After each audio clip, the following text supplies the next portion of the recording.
INEC ICT director testified and provided evidence on that.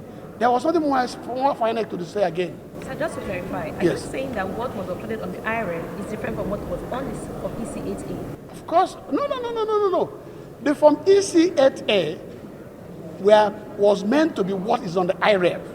But we have Forms EC8As, we have IREV copies certified by INEC, which are completely blurred, unreadable, contains strange pictures, images. Indeed, the ICT director was given a copy or copies of these blurred forms EC8As, presumably, and was asked to tell the court how many scores that were written on those copies.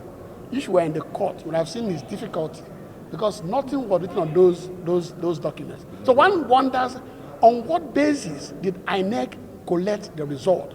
On what basis did you announce a result when you have results of the election given by you that are not clear, they're not readable, that are indeed blurred images, blurred pictures? What are you declaring? What are you collecting? Thank you very much. Thank you very much. Thank you very much. Nalo.